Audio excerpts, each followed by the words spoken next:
ندیم فاروق صاحب بڑی محنت کرے، بڑی کاوشوں کے بعد انہوں نے اس بلب کو سجایا ہے۔ میں چاہتا ہوں کہ صبح سے جس نے بلب سجائی اس کے لبوں تک جام نہ آیا۔ میں چاہتا ہوں کہ عمران پرتاپ گڑھی سے پہلے چند اشعار ہمارے ندیم فاروق صاحب آپ حضرات کے سامنے پیش کر دیں، اس امید کے ساتھ کہ آپ انہیں قبول کریں گے۔ اور کچھ ایسی مجبوریاں ہوتی ہیں کہ جو ہمیں کرنا پڑتا ہے۔ آپ حضرات کا بہت بہت شکریہ۔ آئیے ندیم فاروق صاحب، اس کے بعد عمران صاحب آپ کے حوالے ہو جائیں گے۔ حضرات ایسا ہے، نوجوانوں سے ہاں پیچھے وہی کام میں کر لیا۔ ارے آپ مجھے بولنے تو دیں گے تبھی تو میں آپ کا کام کروں گا۔ حضرات ایسا ہے، چونکہ محترم ڈاکٹر طیب صاحب آج کے صدر عالی وقار ہیں، اور صدر کا حکم ہندوستان کی دارالحکومت میں مانا جاتا ہو نہ مانا جاتا ہو، لیکن مشاعرے کی ڈائس میں مانا جاتا ہے۔ میں ایک بات بڑے ادب کے ساتھ عرض کرنا چاہتا ہوں، نوجوان ساتھیوں سے معذرت کے ساتھ۔ میں جانتا ہوں کہ ایک لمحہ بھی اب آپ کچھ برداشت کرنے کے لیے تیار نہیں ہیں، آپ عمران پرتاپ گڑھی کو سننا چاہتے ہیں، لیکن چونکہ صدر عالی وقار نے حکم دیا ہے، اس لیے بس ان کے حکم کے احترام میں ایک مطلب 2 شعر پیش کرتا ہوں۔ اگر آپ نے نواز دیا تو ٹھیک ٹھاک طریقے سے کام بن جائے گا، نہیں نوازا تو بھی رزق حلال تو ہو ہی چکا ہے، تو اس لیے کوئی بہت بڑا مسئلہ نہیں ہے۔ میں ایک مطلب پڑھتا ہوں، 2 شعر اور پڑھوں گا، اور آپ کی زحمت ہے تمام، مشکل سے 1.5 منٹ میں اپنا کام ختم کروں گا، اگلے 1.5 منٹ میں عمران پرتاپ گڑھی کو بلاؤں گا۔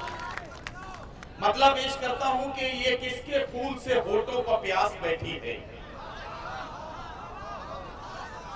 یہ کس کے پھول سے ہونٹوں پر پیاس بیٹھی ہے، جو آج نہر ستمگر اداس بیٹھی ہے، یہ کس کے پھول سے ہونٹوں پر پیاس بیٹھی ہے، جو آج نہر ستمگر اداس بیٹھی ہے۔ نگار خانے میں اب ہلچلیں نہیں ہوتی، نگار خانے میں اب ہلچلیں نہیں ہوتی، سیاہ زلفوں میں جب سے کپاس بیٹھی ہے۔ نگار خانے میں اب ہلچلیں نہیں ہوتی، نگار خانے پہ اب ہلچلیں نہیں ہوتی، سیاہ زلفوں میں جب سے کپاس بیٹھی ہے۔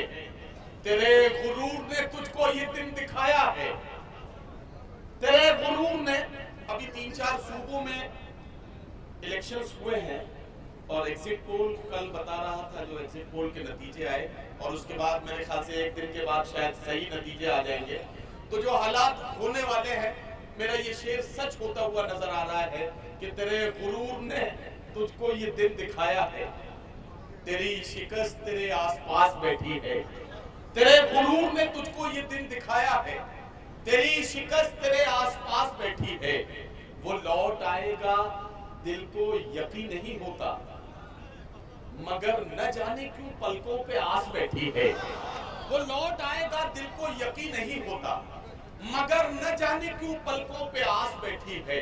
اور یہ شعر اپنے شاعر ساتھیوں کی نظر کرتا ہوں، معذرت کے ساتھ کہ تم ہی ہو میر کے وارث یہ کون مانے گا، تم ہی ہو میر کے وارث، تم ہی ہو میر کے وارث یہ کون مانے گا، تمہارے گھر میں غزل بے لباس بیٹھی ہے، تم ہی ہو میر کے وارث یہ کون مانے گا، تم ہی ہو میر کے وارث یہ کون مانے گا، تمہارے گھر میں غزل بے لباس بیٹھی ہے، تمہارے گھر میں غزل بے لباس بیٹھی ہے۔